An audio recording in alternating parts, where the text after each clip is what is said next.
We're going to start our lecture today with the American Enlightenment thought, calling this the revolution behind the revolution. So starting off where we are in history right now. Great Britain is a major power in the world. They have a king and a parliament.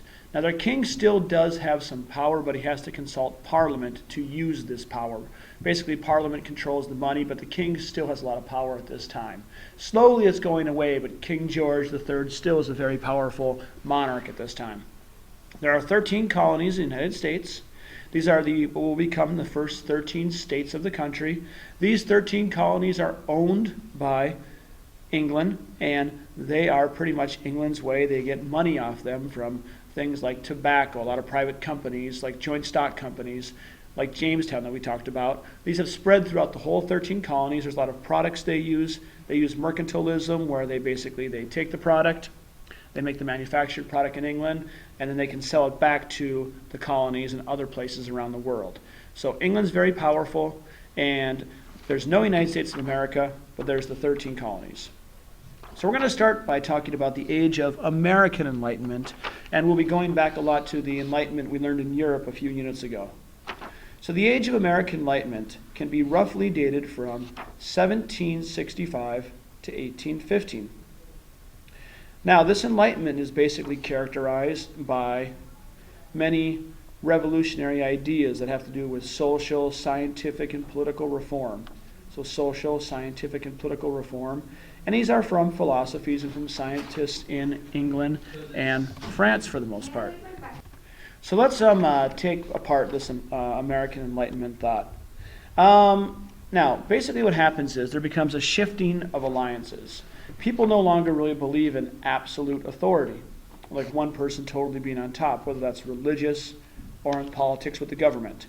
They become more skeptical about people in power and have more optimistic attitudes about human nature, religion, and politics. In America, there's thinkers like Thomas Paine, James Madison, Thomas Jefferson, John Adams, Abigail Adams, Benjamin Franklin, who invent and adopt revolutionary ideas about religious tolerance, about political organization, and they become more what's called, like, we would call these Republican ideas, and that doesn't mean the political party today.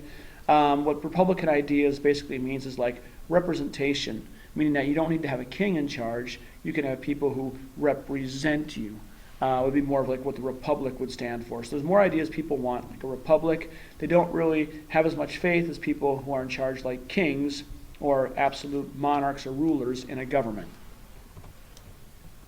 So before the American Revolution happens, really beginning around 1775, the Americans, they're reacting to the misrule of King George III and what they feel is the unfairness of the English Parliament. And they feel like they're being exploited at the hands of the colonial power and the English Empire. The Englishman who moved to America, Thomas Paine, he was from England, but he moved to America, wrote a famous pamphlet called The Rights of Man. In here he talks about the abuses, what happens, how the North American colonies are abused by England, and a whole generation of thinkers really start thinking more about, hey, wait a minute, do we even need to have this king ruling over us, to have Parliament in England ruling over us? Why can't we just rule ourselves? And this, is a real big influence on what will become the Declaration of Independence, which will be written in 1776 by Thomas Jefferson. There are a couple of themes of the American Enlightenment that become very vital to independence. First, let's start with reason and liberty. Reason and liberty assumes that there's a central place of theories and political association, basically that limits the rights of the states or the government. Basically that there's certain lines the government can't cross. So having this idea of having liberty and rights means like the government is there to protect your rights, is the idea. The government should be there to protect your rights. And if the government is not protecting your rights, you really don't have the need to listen to this government anymore. In fact, Jefferson, when he writes the Declaration of Independence, will go so far as to say, if a government is harmful to your rights, then you have the job to overthrow that government and start a new one. Jefferson actually says this in the Declaration of Independence. We'll talk about that more in a little bit. Also, religious pluralism is very big in that basically the idea that you can have people of different religions living in the same country. Really, if you think about it, until this time, most countries in the world, especially Europe, there was kind of like you had your country and your country had its religion. America becomes a place where you can have multiple religions. Now, definitely this is more like, Christianity, Protestantism, and Catholicism. However, there is the thought that there can be religious pluralism in the American Enlightenment, that you can have tolerance for people who have a different religion than you. It's a beginning. It is a beginning of this. The American Enlightenment is also unique because it kind of takes the Enlightenment one step further. It really brings like a revolutionary aspect to it. The American Revolution is greatly influenced by the Glorious Revolution in England, where the king was eliminated and then brought back, but with limited powers. So it is inspired because in the Glorious Revolution, the power of the king was stopped. Also, there's another person who's very, very influential, and that would be John Locke. John Locke wrote 2 treatises on civil government and was a very influential writer. John Locke refuted or went against the principle of an absolute monarch. He viewed government as an agent of the state, or that government's job was to serve the people that it was governing. That government was to serve people, not to be served by the people. Now remember, in many monarchies, pretty much the people on top, they were being served by the people. They were, definitely living off what the people had. John Locke believed the opposite was true. Government should serve the people. And John Locke also believed the powers of the state are derived or come directly from the people. So the powers of the state or the land area of your country come from the people, and government is supposed to serve that area, specifically the people inside of it, or government serves the people. That's basically what John Locke said was the job of government, and this greatly influences Thomas Jefferson. So let's talk a little more about Thomas Jefferson. Thomas Jefferson is most known for writing the Declaration of Independence. He wrote this in 1776 as the American Revolution was already underway, and it was a document basically stating that America should be free from England. Now, in this, he changes something. Originally, John Locke, he wrote that everybody had the right to life, liberty, and property. However, Thomas Jefferson changes property to pursuit of happiness, meaning that you don't necessarily have a right to land, but you have a right to make your life better, a right to be happy. Also, the main thing, the Declaration of Independence, is broken up, and what he basically outlines, he says, again, I'll sum it up very quickly, that God gives you your rights. Your rights are given, they're inalienable rights, is the term he uses, inalienable rights, which means that they are rights given to you from God, and no one can take them away. Then he says that people make governments to protect these rights. Therefore, government's job is to protect your rights. And then he says, the moment that government does not protect these rights, it is the people's job to rise up and overthrow or eliminate that government and get a better one started.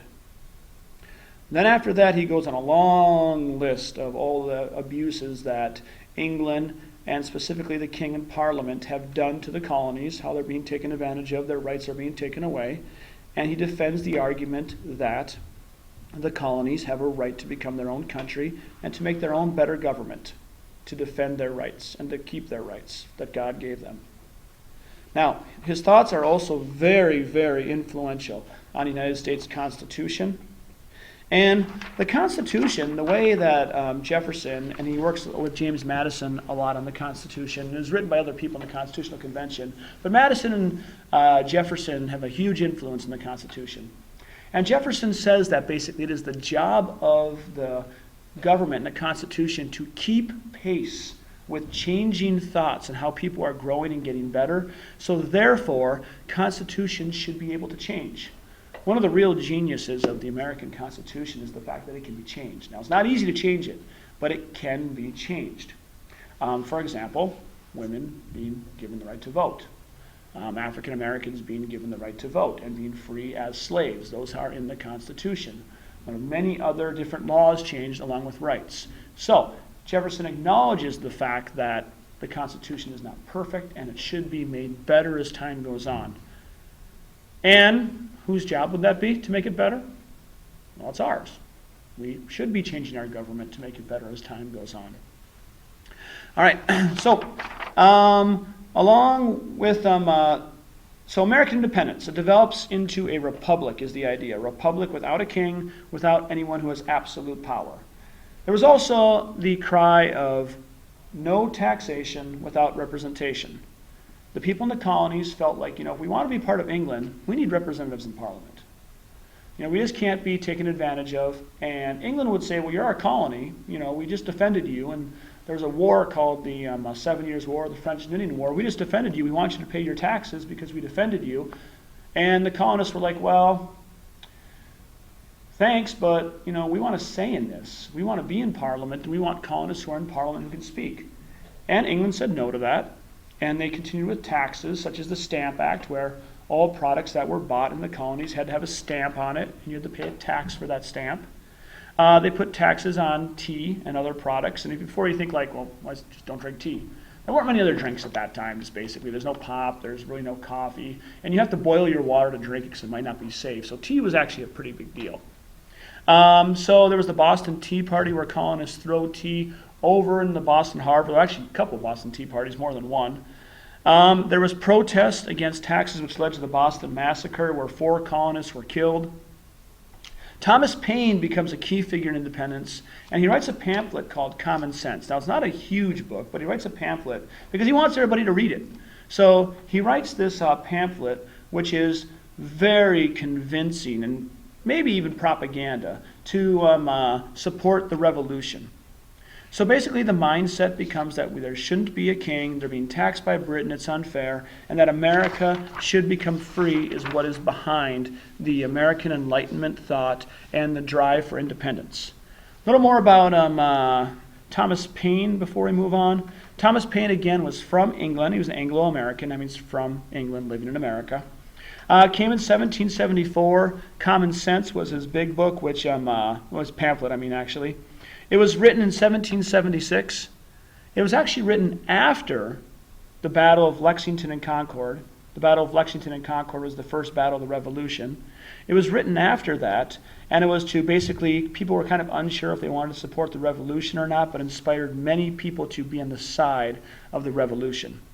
So there were kind of 2 groups of people. There were your loyalists, who said, well, let's stay with England. They're the most powerful. It's not that bad. Let's stay with them. And there were patriots. Thomas Paine was definitely a patriot who wanted to be free from England.